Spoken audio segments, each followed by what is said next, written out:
Hey guys, what's up? This is Nikhil and welcome again quality achiever classes. जैसा कि मैंने आपको कहा था कि मैं आपको सारा चैप्टर्स पढ़ाऊंगा, मैं क्लास 7 का चैप्टर 3 पढ़ा रहा हूं। तो फ्रेंड्स, आज मैं पढ़ाने जा रहा हूं रेशों से वस्त्र तक। तो अगर आपने इस चैनल को सब्सक्राइब नहीं किया है तो ज़रूर करो, सब्सक्राइब करो, लाइक करो, कमेंट करो और शेयर करो, ताकि मैं मोटिवेट होते रहूं और आपके लिए अच्छे से अच्छे, बेहतर से बेहतर तरीके से आपके भविष्य के लिए अच्छे से मैं चैप्टर्स को पढ़ा सकूँ। कक्षा 6 में हम लोगों ने पढ़ा था कि किस तरह से फाइबरों से यानी रेशों से वस्त्र बनाया जाते हैं, कपड़ा को बनाया जाता है। तो इसमें हम लोग पढ़ेंगे कि उन रेशों से कैसे प्राप्त किया जाता है और उसे किस विधि के द्वारा सफाई किया जाता है और किस तरह से उसे ऊन में तब्दील किया जाता है और किस तरह से उसे रेशों में बदला जाता है और तब जाके वस्त्रों में किस प्रकार से बदला जाता है। तो चलिए हम लोग जानते हैं ऊन के विषय में। सर्वप्रथम ऊन कैसे प्राप्त किया जाता है। नॉर्मली हम लोग जानते हैं कि ऊन की प्राप्ति भेड़ों, याक से आदि से प्राप्त किया जाता है। भेड़, याक, बकरी तथा कुछ अन्य जीवों से ये ऊन प्राप्त किए जाते हैं। ऊन की प्राप्ति करने के जंतु के शरीर के बालों ढके होते हैं। आपको पता है कि वो बाल जो होते हैं को कटाई किया जाता है, और बाल तो आप जानते हो कि बाल तुरंत तो नहीं बन जाएगा, उसे मशीन में ले जाके उसे अच्छे तरह से प्योरीफाई करके तब जाके ऊन बनाए जाते हैं ना। तो आपको मैं आगे बता रहा हूँ, देखना।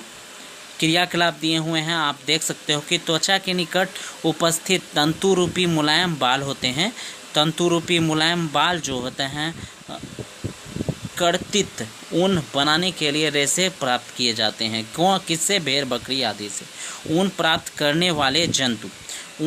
करने वाले जंतु जैसे ऊँट हो गए, याक हो गए, लामा यानी कि पहाड़ी बकरी हो गया, एल्पेका पहाड़ी बकरी हो गया, और जो है आपका अंगोरा बकरी हो गया, और जो है बकरी हो गया। इस सारे जंतुओं के शरीर से बालों को अलग करके तरह तरह के विभिन्न प्रकार के ऊन को प्राप्त किया जाता है। कश्मीरी बकरी की त्वचा के निकटतम मुलायम बाल होते हैं।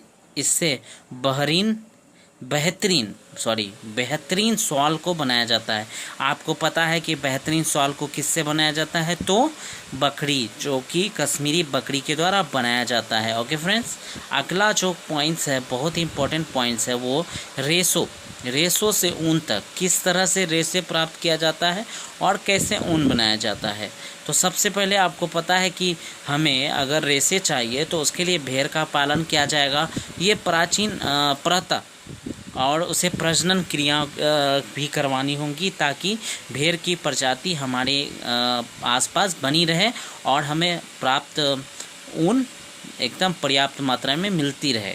यदि आप जम्मू कश्मीर, हिमाचल प्रदेश, उत्तराखंड, अरुणाचल प्रदेश तथा सिक्किम के पहाड़ी क्षेत्रों अथवा हरियाणा, पंजाब, राजस्थान, गुजरात मैदान की यात्रा करे होंगे तो आपको अवश्य ही ऐसी जो है कि प्रकार की मोमेंट को देखने के लिए मिला होगा।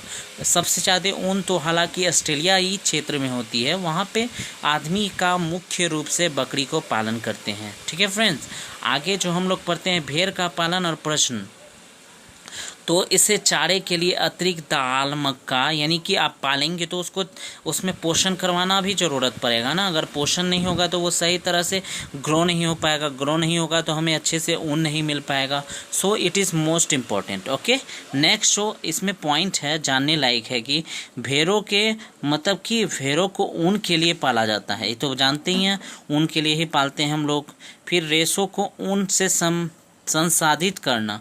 कैसे रेशों को ऊन से संसाधित करते हैं? स्वेटर बुनने वाले शॉल बनाने के लिए उपयोगी की जाने वाली ऊन को लंबी प्रक्रिया के द्वारा उत्पादन किया जाता है। ओके, और नेक्स्ट जो है कि सबसे पहले भेड़ के बालों को त्वचा से पतली परत के साथ जो है शरीर से उतार लिया जाता है, वो जिसे इस प्रक्रिया को उनकी कटाई कहते हैं। भेड़ के बाल को उतारने की प्रक्रिया को मशीन के द्वारा उपयोग किया जाता है। यहाँ कुछ पॉइंट्स है, देखिए बकरी की नस्ल है लोही, जो कि अच्छी गुणवत्ता वाली ऊन है। वो कहाँ पाई जाती है? राजस्थान, पंजाब में, रामपुर बुशयार्ड। और एक है नाली, एक है बाखरवाल और दूसरा मरवाड़ी, तीसरा पटनावाड़ा। इस तरह के बकरियों की प्रजाति है, जिसे आप अच्छे से पढ़ के इसे नोट कर लो, ताकि एग्जाम में इस तरह के क्वेश्चंस देखने को मिलते हैं हमें। ओके, नेक्स्ट जो इम्पोर्टेंट पॉइंट है, वो बालों को करके अच्छे से उसको साफ़ किया जाता है। भेड़ों के ऊन को सबसे पहले उतारना पड़ता है, और उतार करके उसको टांकियों से अभिमार्जक किया जाता है। यानी कैसे अभिमार्जक क्या होता है हम बता रहे हैं। त्वचा हमारे मतलब त्वचा सहित उतारे गए बालों को टंकियों में डालकर अच्छी तरह से उसे धोया जाता है। यानी धो करके साफ करने की प्रक्रिया को ही अभिमार्जक कहा जाता है। मशीनों द्वारा भी अभिमार्जक किया जाता है आज के समय में। दूसरा कि ऊन का धागे बनाया जाना। अब धागा बनाएंगे तभी तो ऊन से कुछ भी बनाएंगे हम लोग। ऊन से धागे बनाते हैं, यानी सबसे पहले उनकी कटाई, फिर अभिमार्जक, फिर छटाई, फिर बर की छटाई, फिर जो है रंगाई। तो यह एक वे है जिसके माध्यम से हम ऊन से धागा तक की प्रक्रियाओं को प्राप्त करते हैं। ओके, नेक्स्ट जो प्रोसेस है वो है एक पॉइंट यहाँ पे ब्लू बॉक्स में दिया गया, मैं चाहूँगा उसे क्लियर कर दूँ।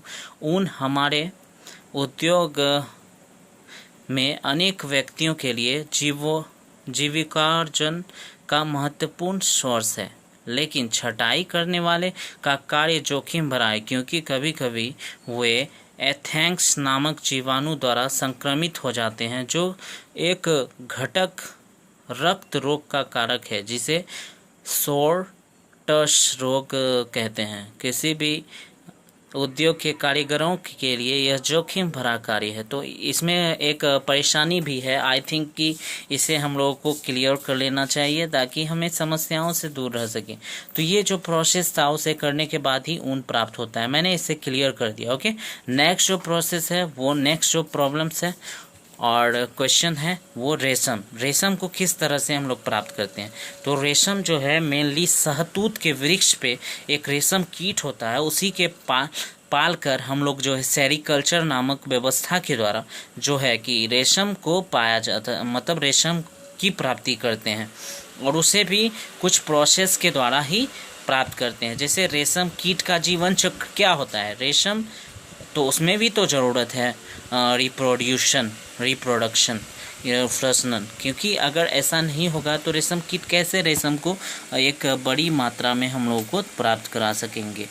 तो उसलिए हम लोग क्या करते हैं, मादा रेशम कीट अंडे देती है, जिसे लार्वा निकालते हैं, जो कि कैटरपिलर झिल्ली या रेशम कीट कहलाती हैं। ये आकार में वृद्धि करते हैं, और जब कैटरपिलर अपने जीवन चक्र की अगली अवस्था में प्रवेश करती है, तैयार होती है, तो उसे प्यूपा कोशित कहलाता है, जो अपने इर्द गिर्द एक जाल बुनती है। यह जाल उसे अपने स्थान से बने रहने में सहायता करता है। फिर यह अंग्रेजी मतलब एट के रूप में अपने सिर को एक सिरे से दूसरे सिरों तक ले जाता है। फिर भी इस गति के समय कैटरपिलर पतले तार के रूप में प्रोटीन से बना एक पदार्थ स्रावित करता है, जो कठोर होकर सूखकर रेशम की रेशा बन जाता है। ठीक है, तो ये एक प्रोसेस था जिस माध्यम से हमें रेशम प्राप्ति की जाती है। रेशम की प्राप्ति हमें किस वृक्ष पर की जाती है, शहतूत के वृक्ष पर किया जाता है, जो कि एक बहुत ही महत्वपूर्ण व्यवसाय के रूप में उभरा है, और हम में से बहुत सारे होंगे जो कि रेशम वस्त्र को पहनना पसंद करते होंगे।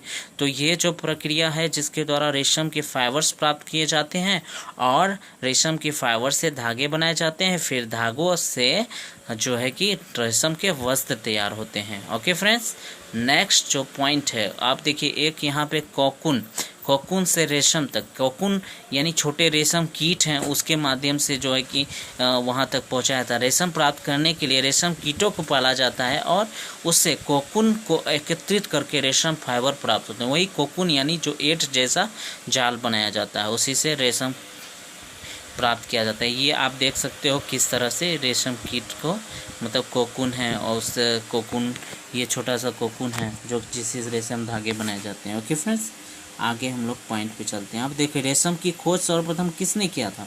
इसका अभी तक पता नहीं चल चुका है कि किसने किया था, लेकिन एक प्राचीन चीनी किंवदंती के अनुसार सम्राट हुएआंग टी ने साम्राज्ञी सी लुंग चीन से अपने बगीचे के उगने वाले सहतूत के वृक्ष की पत्ती के क्षति होने के कारण पता लगाया था कि साम्राज्ञी के सफ़ेद कृत्रिम सहतूत के पत्ती खा रहे हैं। उन्हें यह भी देखा कि कृमि के इर्द गिर्द चमकदार कोकून बुन रहे हैं। संयोग से यह कोकून उसके चाय के प्याले में गिर गया और वह कोकून में से नाजुक धागे का गुत्था पृथक हो गया। रेशम उद्योग का आरंभ हुआ यहीं से आरंभ हुआ था। ओके, सिल्क रूट कहते हैं। अब देखिए जिस मार्ग से उन्हें यात्रा की उसे आज भी सिल्क रूट कहा जाता है। ओके फ्रेंड्स, तो ये कुछ इम्पोर्टेंट पॉइंट्स है, यानी कि आपने इस चैप्टर में जाना किस तरह से उनकी प्राप्ति करते हैं हम लोग, और नेक्स्ट किस तरह से हम लोग रेशम की प्राप्ति करते हैं और रेशम और उनकी क्या उपयोगिता है आज के समय में। आई थिंक कि एवरीवन नो अबाउट दैट। ठीक है, रेशम कीटों से रेशम तथा भेड़, बकरी एवं याक के ऊन प्राप्ति की जाती है। अतः रेशम और उस जीवांत रेशे हैं ऊँट, लामा आदि के द्वारा इसे प्रयोग किया जाता है। ठीक है, उसके बाद जो है भारत में अधिकतर भेड़ों और ऊन प्राप्त करने के लिए पाला जाता है। भेड़ के शरीर में बालों को उतारकर अभिमार्जक या छटाई करके हमें ऊन की प्राप्ति की जाती है। जीवन चक्र में रेशम कीट रेशम के रेशों की कताई को कोकून बनाते हैं। रेशम फाइबर्स प्रोटीन से बने होते हैं। कोकून से रेशम के रेशों को पृथक करने की एक संसाधन किया जाता है और फिर रेशम का धागा बनाया जाता है। इस प्रक्रम को रीलिंग भी कहा जाता है। तो रीलिंग किसे कहा जाता है? तो कोकून से धागों को पृथक करने की एक प्रक्रिया को रीलिंग कहा जाता है। बुनकर रेशम के धागों को। तो फ्रेंड्स, आपको यह चैप्टर कैसा लगा? अगर अच्छा लगा तो मेरे चैनल को सब्सक्राइब, लाइक और कमेंट जरूर करें और शेयर भी करें ताकि मुझे मोटिवेशन मिल सके। Thanks for watching. Thank you so much for watching Quality Achiever classes. Okay, welcome.